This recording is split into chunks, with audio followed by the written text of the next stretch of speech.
What is up, everybody? I'm your host, Joe, from Clash of Text with Joe, and wow, what a week. Week 10 is in the books, guys, and we have an action-packed week. I mean, the crazy part about it is we are 2 weeks out from the playoffs, and just when you think that the teams are set and nobody can lose and everybody's in their grooves, stuff happens. I mean, this week was absolutely insane. We're racing the clock today. We're going to be doing 1-minute clips. I know you guys hate it, but we're going to shift over your content to other videos. A lot of changes since the update that we got to get out to the bigger crowd. Above and Beyond versus Soki Secundum. So Above and Beyond came into this week undefeated, 9-0, and Soki Secundum upset them.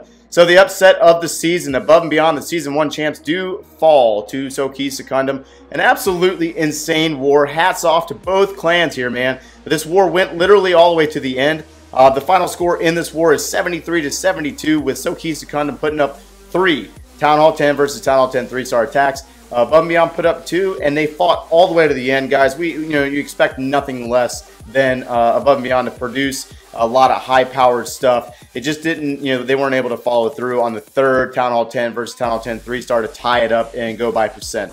So in this replay here, we got hogs. We have a lot of hogs at Town Hall 10. Be prepared for a video in the upcoming days because this is big time stuff, really, if you think about it.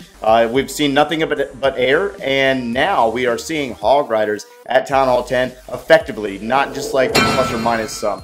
Nagaland Elite versus Michigan Rose. So Nagaland Elite, 93.44% destruction average versus Michigan Rose. Michigan Rose was hot early in the war. Town Hall 9s, they were putting up a lot of clean hits right off the bat. Somebody was updating me in my Discord server, and I greatly appreciate the updates on that. Final score in this one is 70-70 with a percentage win, 94.16% destruction average by Michigan Rose, and they advanced past Nagaland Elite, moving up some slots in the rankings as we have this beautiful attack here from Carlos of Michigan Rose with basically a kill squad that takes over the entire base. The kill squad clears majority, probably about, what do we got, 65% of the base. That's a lot. And that's an absolute lot. So we got 10 balloons remaining in this composition, and we'll follow this one up because we're going to do some air talk this week as well at Town Hall 9 as we move into the next war, which is Fat Cats versus USA Adults. So USA Adults came in hot. I mean, they did a great job. Both clans did a great job regardless. But USA Adults did win that first win of the season versus Fat Cats. And they did it by this final Town Hall 10 versus Town Hall 10 3-star attack that happened literally at the end of the war. At least that's what I gathered from the leadership of the clans that I spoke to. 94.88% destruction average by the USA Adults, putting up the percentage to secure the win over Fat Cat. 71-71 is the final score in this war, as we have this Bowler Witch or Bow Witch combination moving through this base and clearing it the whole way through. The Archer Queen's going to go into that Expo. We got flanks on both sides with the Bowlers and Witches just walking the entire flank. Beautiful attack here by Jimmy Smokes of USA Adults. Queen will take down that Inferno Tower, and the Bowlers and Witches will finish up this attack for a 3-star attack with the assistance from that Archer Queen, who is actually doing some work there. Archer Outlaws versus Kinnick Society. So Kinnick Society has had a rough couple of weeks. They did have a war back during the bye week, and they did lose 2 Fat Cats. Coming again in versus a very powerful opponent in the Archer Outlaws. A very tight war here. Again, a very close war. Final score in this one is 69-68, 92.24% destruction average by the Outlaws to Kinnick Society's 92.36%. So clearly another hog attack here. Be prepared for this to be a follow-up video, no doubt about it. This is a lower tier Town Hall 10 base. However, if the hogs work at Town Hall 9, why should they not work at Town Hall 10? It's just a 5 beams on a multi-target Inferno Tower, correct? As he drops the heal spell, he's going to have a freeze specifically for that Inferno Tower, flanking in some hogs on the back end of this attack. And just a beautiful attack by Fort Knox of Archer Outlaws. The hogs will take that Inferno Tower down, and they will progress into a final heal spell into that Tesla farm. Alphas versus Yolo mode. Alphas is on fire again. They're back on track. 95.28% destruction average over Yolo mode. Yolo mode put up a 95.60, so they did have the higher percentage. They just didn't have the attacks there to secure that final star. They did suffer 1 dip fail up top, so it wasn't like something so dramatic. If they had had that dip attack as a 3-star, they would have tied this war up in 1. 72-71 is the final score here. Alphas does pummel or put down Yolo mode. A great war by both of these clans as we have this air attack. Now, air. We're going to take a look at air again as well. 32 balloons in this composition. Goodness. 32 balloons, guys. That is a lot of balloons. Obviously, you can tell that the shift in the balloon attacking since the update, the amount of balloons that are coming onto these bases is insane. It has turned into mass pandemonium spam. We will relook it in the upcoming days as I get the videos together. HH2, Heavy Hitters 2 versus Ghazi Bomber. Heavy Hitters 2, you guys are on fire right now. You're doing great. You put down Ghazi Bomber, another powerhouse that was looking really solid. They were up in the top tier of the winning clans in the rankings, and Heavy Hitters 2 shut them down. A great war here between these two clans. Another tight war. Interconference war. Let's see here. Heavy Hitters 2 put up a 95.08% destruction average on Ghazi Bomber. I really loved this attack right here because the attacker here used the queen walk or used the base against the defender here with the queen that's going to walk down this entire channel. She's going to take out a lot of structures and free it up for the air portion of this attack. The final score in this war was 71-71. Ghazi Bomber did put up a Town Hall 10 versus Town Hall 10 3-star attack. Heavy Hitters 2 did not. I had a little bit of a typo there. My bad. I'm sorry about that. Anyways, 94.84% destruction average by Ghazi Bomber. Moving into Coastal Clash versus the OSF. Another extremely tight war here. I mean, this is all we saw was either upsets or really tight wars. Coastal Clash put up a 94% destruction average on the OSF. The OSF just shy of that, 93.84. We had OSF put up a Town Hall 10 versus Town Hall 10 3-star attack. And I'm going to save that for later on in the week. We're not going to use it. We're going to highlight Coastal Clash, one of their awesome attacks here. Just a massive flood of balloons. 10 balloons, 8 balloons. We got about 30 balloons on the base, if I remember correctly. Just a beautiful attack here that just pummels the entire base. Coastal Clash put up, 94% destruction average. I already said that. 70-70 was the final score in this war. Anyways, yeah, I just got done streaming too, by the way. So my bad. So anyways, the balloons are going to come in and finish this base off. A very quick attack by Omar of Coastal Clash. As we move into the next attack or next war, our Vaska versus War Addicts. Our Vaska kicking tail, man, doing great work. 2 Town Hall 10 versus Town Hall 10 3-star attacks. Looking back, War Addicts had a really hard time on our Vaska's #1 base. They wasted quite a few attacks up top. Unfortunately, it just happens that way, guys. They were unable to produce a 2nd star on that #1 base, and it really caused them to, waste a lot of attacks on the top base. Great defense by that #1 base in our Vaska. Final score in this one was 71-69. This is one of the 2 Town Hall 10 versus Town Hall 10 3-star attacks. 94.20% destruction average by our Vaska. Again, another massive balloon army here coming in from Ruck of our Vaska. As we have probably about, I don't know, about 15 balloons over there in the south side or the western side, moving up into the base, going into a rage spell, hitting the rage, and they're going to split off and go into 2 different directions. Great attack there. ColdStep versus LP4 Hades. LP4 Hades was pretty excited about this win. I had a couple of guys messaging me directly about the time that this war was finishing up. They did have 1 Town Hall 10 versus Town Hall 10 3-star attack. This one that's currently being displayed. The final score in this war was 69-66. LP4 Hades does put down Cold September or ColdStep. 92% destruction average by ColdStep. So looking back at the notes there, yes, ColdStep suffered 3 dip fails from their Town Hall 11s, unable to produce the 3rd star down there on the Town Hall 10s, and LP4 Hades just putting up a lot of destruction average here, 96.16. Great war here by LP4 Hades as they got this queen walk. This queen walk literally goes directly into this base, very deep. She gets in there, she gets the enemy queen, she'll take down the air sweeper, and she'll assist this air portion of this attack as we have the balloons coming in very large groups, excessively large groups. If you guys haven't been paying attention, that's what's going on right now. Crazy Monkey versus Time Vortex. So, Time Vortex, 71-70 over Crazy Monkey. Both clans put up a Town Hall 10 versus Town Hall 10 3-star attack. This is a Bowler Witch combination or a Bow Witch by Apex of Time Vortex.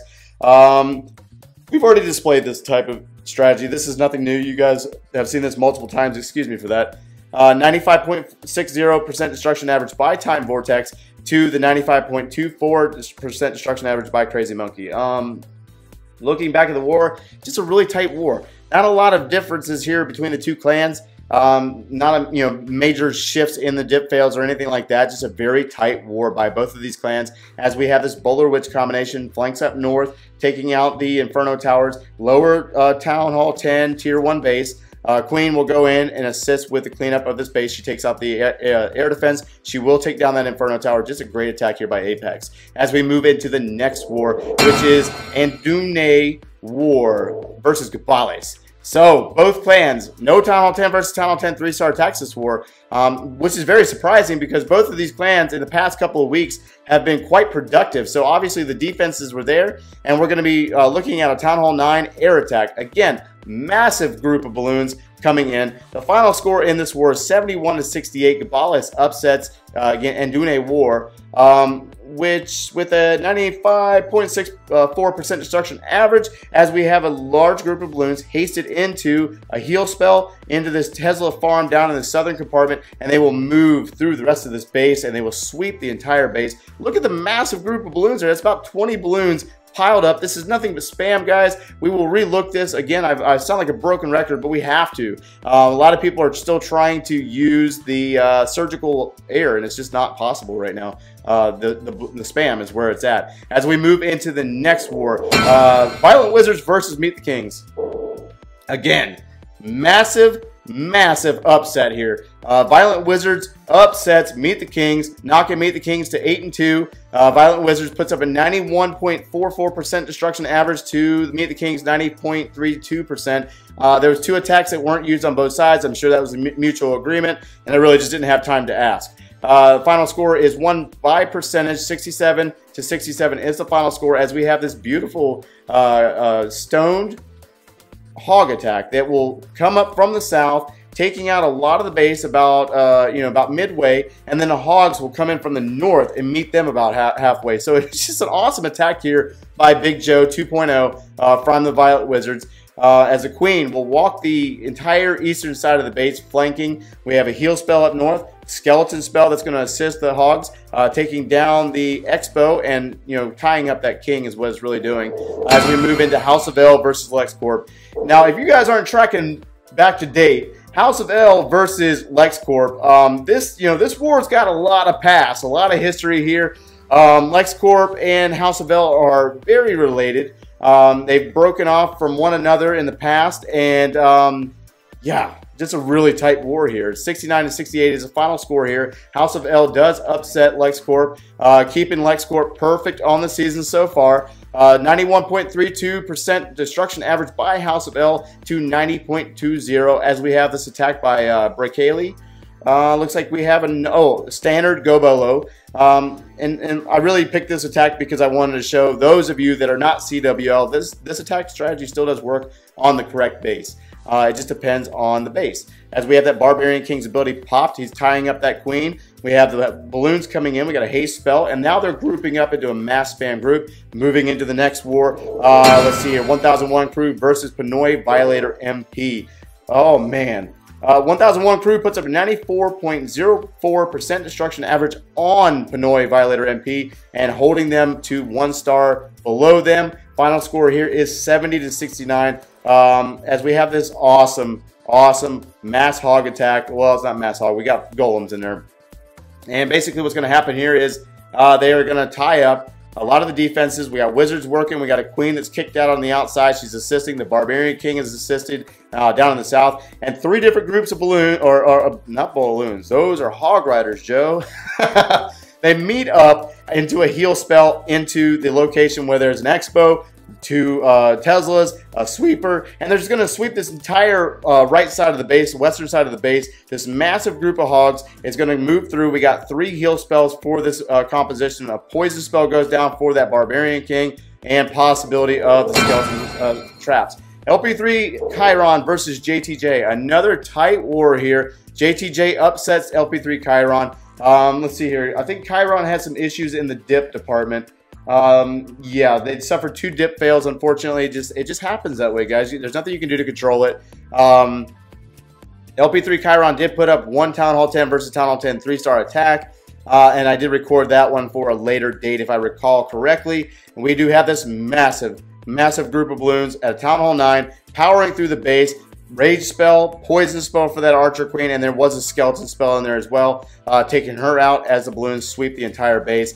69 to 67 is the final score in this war. JTJ put up a 94.88% destruction average on LP3 Chiron. Just a really tight war by both clans. The Hounds here will tank for those balloons and wrap up this base. As we move into the next, and I believe final war, yes, Assassin's Score versus Redline. Thanks again, Assassin's Score, for allowing me to stream a lot of your war. I had a blast hanging out with you guys. Hope to see more of you in the future. Assassin's Score put up 71 stars to Redline's 69 stars. A very tight war. Great attacks by both clans on both sides. Redline suffered a few dip fails, or one dip fail. I can't remember. I think it was just one. As we have no Town Hall 10 versus Town Hall 10 3-star attacks here. This beautiful hog attack. I think it's a stoned hobo here that's moving through this base. Bowlers on both sides, taking out defensive structures. Heroes meeting them up and powering through the base. They take up a lot of this base, 56% before the hogs ever hit the map. Just a great attack here by Ace of Assassin's Score. And if I remember correctly, he says he's never been featured before, so hopefully he does notice the fact that he is in a video and on YouTube. We are running out of time, guys. We're going to go ahead and jump into your rankings as we get ready for the playoffs, guys. Let's get into those rankings, brought to you by War Match. Above and Beyond finishes out Week 10 at 9-1. They stay in the #1 position. The Alphas shift up one slot at 8-2 with buy percentage over Meet the Kings. Meet the Kings at number 3, Assassin's Score at 8-2, Kapali 8-2, and Soki Secundum at 7-3. All have stayed in pretty much the same spots. Archer Outlaws and JTJ 7-3 and have moved up. Coming from number 9, Time Vortex is 6-3-1, moved up 2 slots. Ghazi Bomber, 1001 crew, Michigan Rose, our Vaska, Redline are all 6-4. LP3 Chiron and Yolo mode final up 15 and 16 at 5-5. Both clans dropping slots due to their losses this week. As we move into the next group, we should have Coastal Clash starting out at 17, Pinoy Violator MP at 18, Crazy Monkey, Heavy Hitters 2, LP4 Hades, War Addicts, and Fat Cats and Violent Wizards are all 4 and 6. Had a few shifts and shuffles here due to some wins and losses during Week 10, as we should be transitioning down into the final group of teams that have been holding up the South. Nagaland Elite has dropped 3 slots into the 25th position at 3-7. ColdStep, House of L, and Doun A War at 3-7, holding up the 26, 27, and 28 slots. OSF, Kinnick Society, USA Adults, and LexCorp all hold up in the current positions. Drop some comments below and let me know what you think about this video, and thanks for watching, guys.